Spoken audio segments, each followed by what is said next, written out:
Gepleýär Azatlyk radiosy. Habarlar gündeligi gepleşigimizi dowam etdirýäris. Efirde siz bilen men Sahra. Türkmenistanda un çörek yetmezçiliginiň fonunda Aşgabat şäheriniň Ahalyň we Balkanyň vilayetleriniň un bilen üpjünçiliginiň ilkinji orunda tutulýandygy habar berilýär. Bu barada Daşow vilayetiniň un üweýän kärhanasynyň bir resmisi Azatlygyň habarçysyna 13-nji dekabrda maglumat berdi. Regionlary un bilen üpjün etmek boýunça käbir sebitler ileri tutulýar. İlkinji orunda Aşgabat şäheri, Ahalyň we Balkanyň vilayetleri un bilen üpjün edilýär we bu regionlarda ýokary hili un satywa goýberilýär. Daşowda Lewava ve Mara öz-özlerini un bilen üpjün etmek barada görkezme berildi. Bu vilayetlere unuň odien gowy bolmadyk hili galýar diýip habarçy anonim şertde söhbetdeş bolan resminiň sözlerini getirdi. Galy bersede habarçy özüniň Daşowdyň un weýän kärhanasynyň ambaryna hem barmagy başarandygyny we bu ýerde unuň uly mukdarda ätiýagyny görendigini belledi. Men kärhananyň resmisinden dukanlarda unuň ýetmezçiligi duýulýarka, näme sebäpden munça unuň bärde saklanýandygyny soradym. Ol maňa özleri Aşgabatdan barla gelse diýilip, uny ammarda saklamak barada Türkmengally önümler döwlet birleşiginden ýürite görkezmäniň gelip goşandygyny aýtdy diýip habarçy gurrun berdi.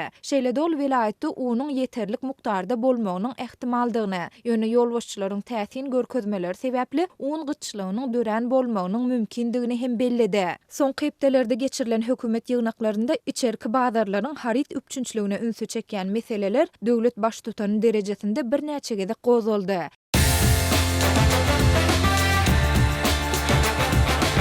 Дорогие радиослушатели, информация радио «Азатlyk» теперь доступна и на русском языке. Наш сайт на русском rus.azathabar.com.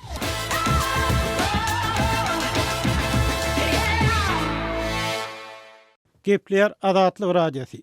Öýüňizde saglyk hormatly dinleýijiler, efirde habarlar gündeligi bilen men ýokşan Anna Gurban. Türkmen mediýasy 11-nji dekabrda bir taraplyk güni bayramynyň bir gün öňünden Ahalyň vilayetyniň çäginde ýene bir şanly wakanyň bolanyny, Kaki etrafynda täze çağalar wagynyň açylandygyny we oňa parlamentiň deputaty Serdar Berdimuhamedow gatnaşandygyny habar berdi. Mundan öň dürli bayramçylyklara gawat paýtagtda we ýurdun beýleki sebitlerine ulanmaga berilýän desgalaryň açylyş dawarlaryna köprünç prezident Gurbanoğlu Berdimuhamedow özü gatnaşardy. Emma yerli fiýinçiler döwlet başçylygynyň soňky döwürde ýüzler çyraýatyň, büdjet edaralarynyň işgärleriniň, studentleriň we çäretçi ýaşullaryň gatnaşdyrylmagyna uğralýan mejbur dawarlardan biraz gyra çekilýändigini belleýärler. Şol wagtda mukaddes ýeriň boş galmaýanlygyna üns çekip, açylyş dawarlaryna hormatlaryny parlamentiň başlygyna ýa beýleki ýokary derejeli ýolbaşçylara bermän prezidentiň oglunyň özüniň eýlendigini ya da kakasynyň oňa bu orny miras hökmüne geçirenligini belleýän fiýinçiler hem bar.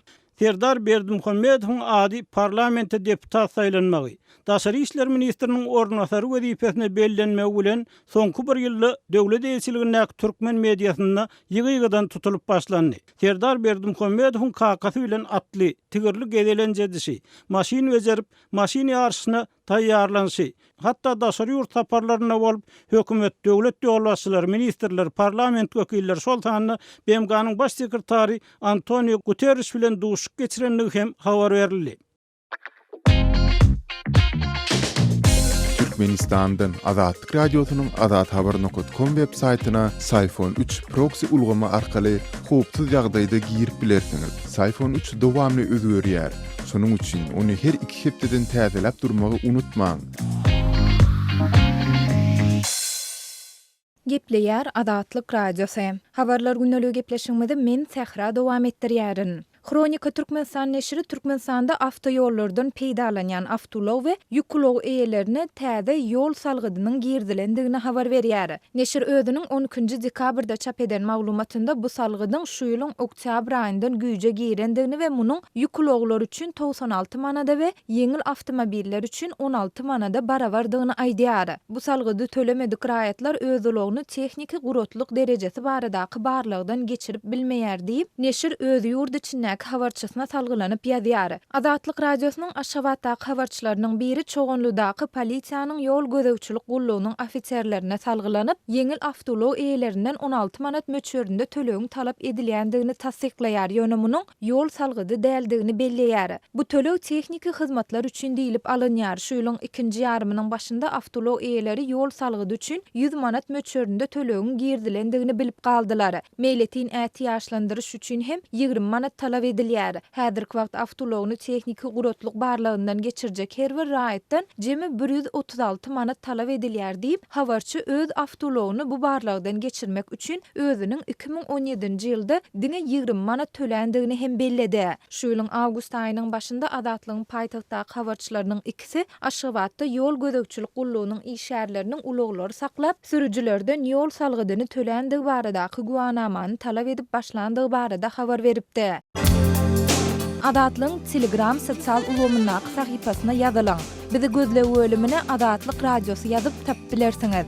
Biz bilen Telegram arkaly goşmak belgisi 420 724 168 983 we goşmak belgisi 420 773 797 383 telefon belgileri bilen habarlaşyň. Biz siziň şahsiýetiňiziň gizlin saklanjakdygyna kepil geçýäris.